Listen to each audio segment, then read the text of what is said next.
కథామంజరి June 2026 శ్రావ్య సంచిక. కథ శౌచాలయం. కలం శ్రీమతి నండూరి సుందరి నాగమణి. గళం సరస్వతి కరవది. సమీర గారు, మీరు వచ్చి 2 రోజులే అయినా మీతో ఎప్పటినుంచో కలిసి పనిచేస్తున్నట్టుంది. భోజనాల సమయంలో నవ్వుతూ అన్నది లక్ష్మి. నాకు కూడా అంతేనండి లక్ష్మి గారు.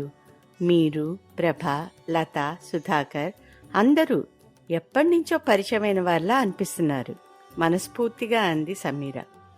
మరి మన బాసు? నవ్వింది ప్రభ టేబుల్ మీద ఉంచిన సీసాలోంచి ఆవకాయ వడ్డించుకుంటూ. ఇది ప్రత్యేకంగా చెప్పేదే ఉంది, మీరే చెప్పాలి. ఎప్పటినుంచో ఆయన్ని చూస్తున్నారుగా అన్నది సమీర. వద్దులేండి, ఆయన గురించి ఎంత తక్కువ మాట్లాడుకుంటే అంత మంచిది అంది లత.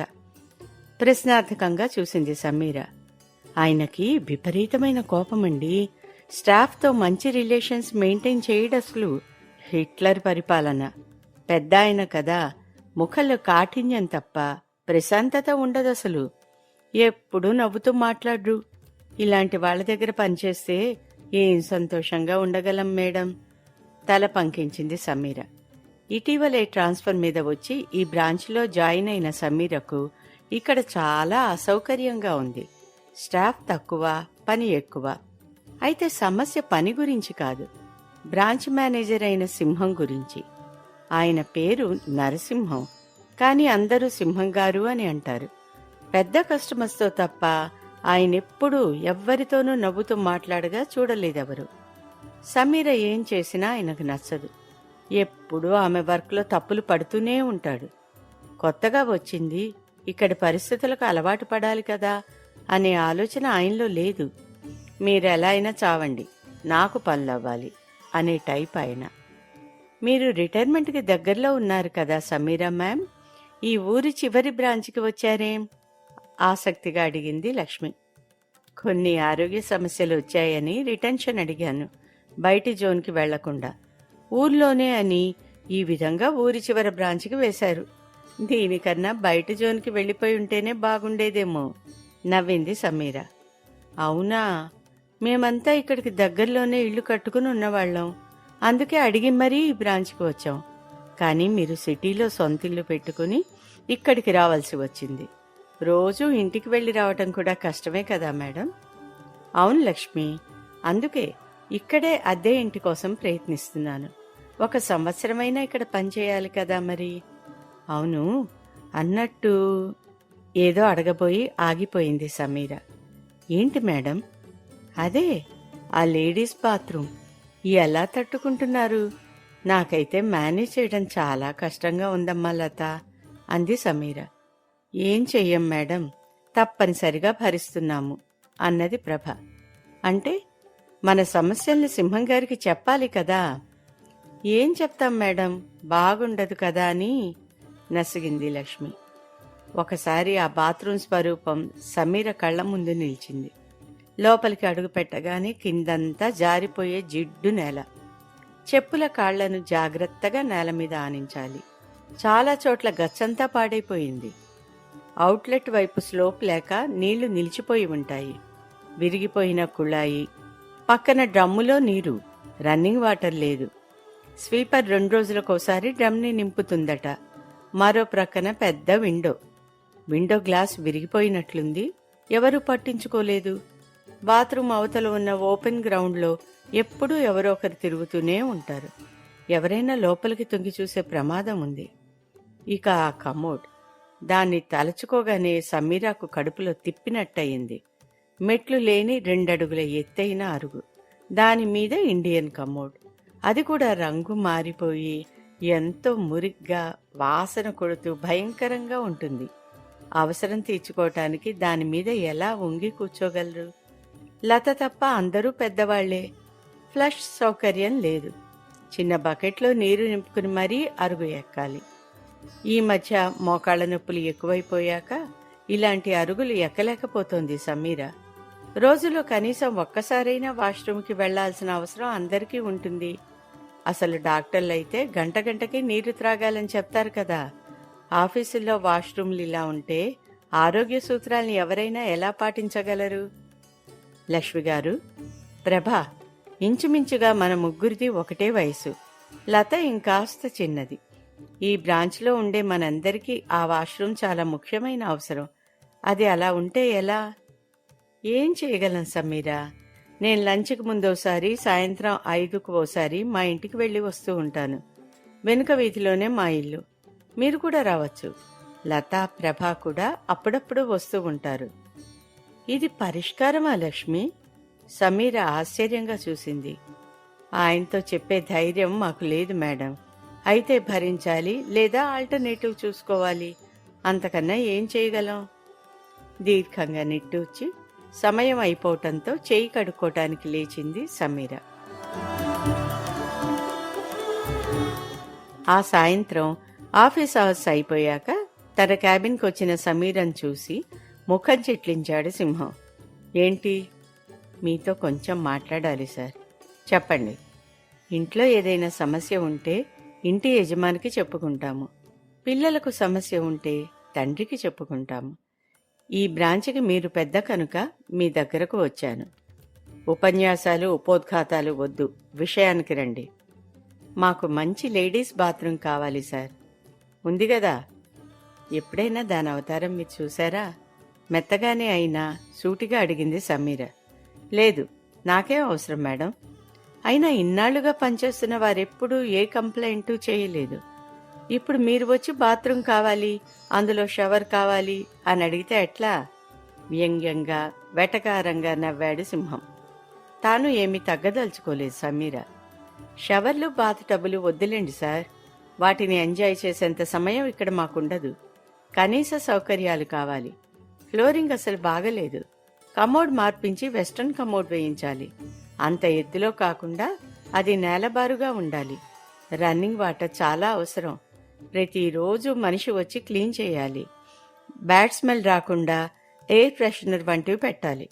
చేతులు కడుక్కోవటానికి సోప్, హ్యాండ్ వాష్ లిక్విడ్ వంటివి ఉంచాలి.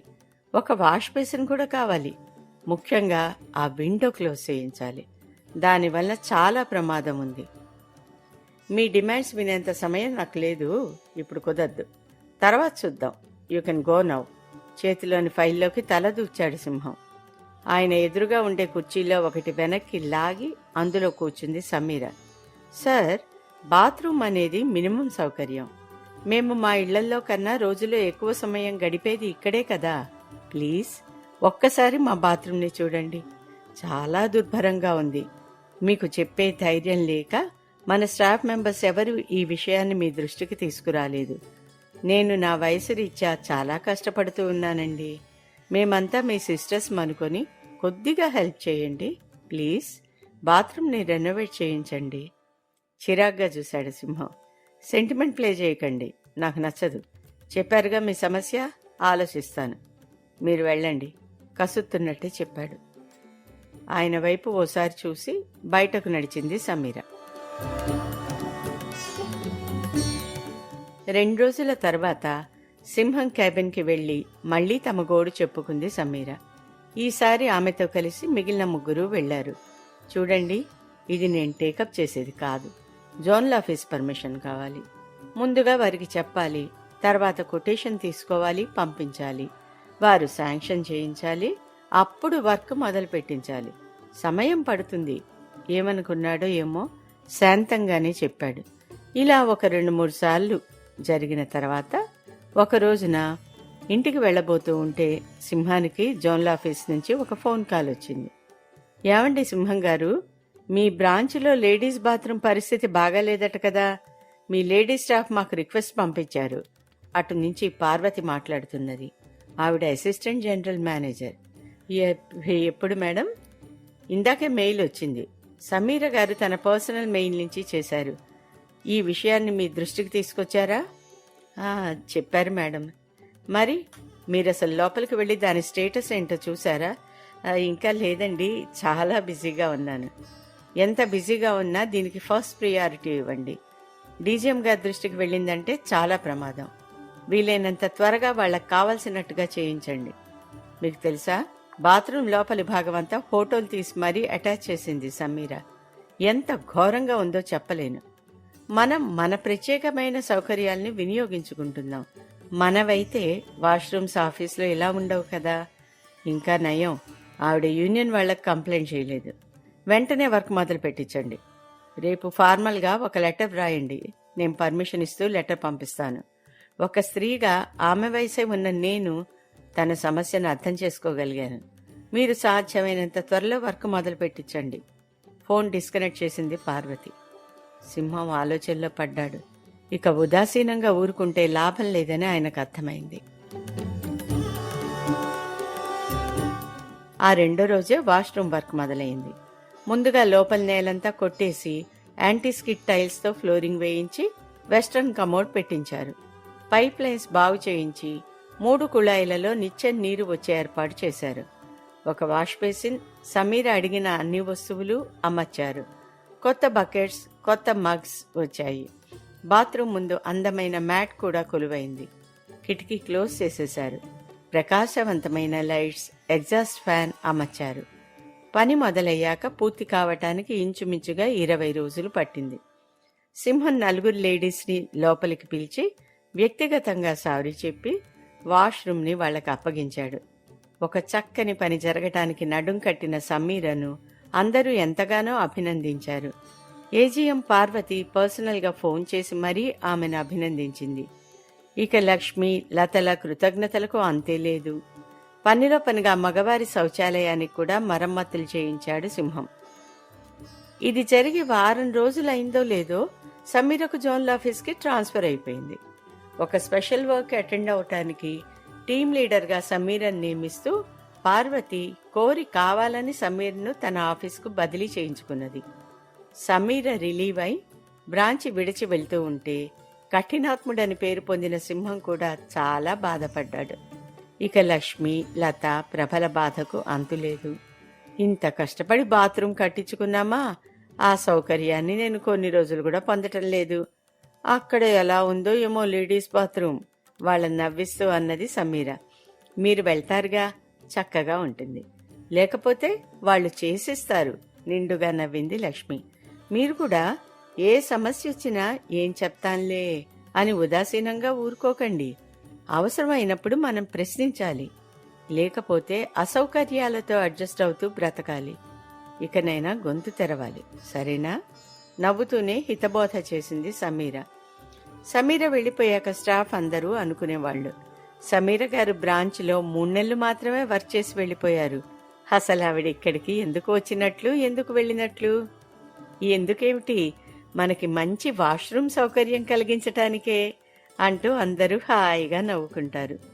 ఇప్పటికీ ఆ స్టాఫ్ మెంబర్స్ అందరూ సమీరకు ఫోన్ చేసి మాట్లాడుతూనే ఉంటారు.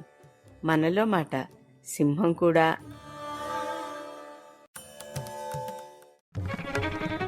కథామంజరి, జూన్ 2026 శ్రావ్య సంచిక. కథ శౌచాలయం. కలం శ్రీమతి నండూరి సుందరీ నాగమణి. గళం సరస్వతి కరవది.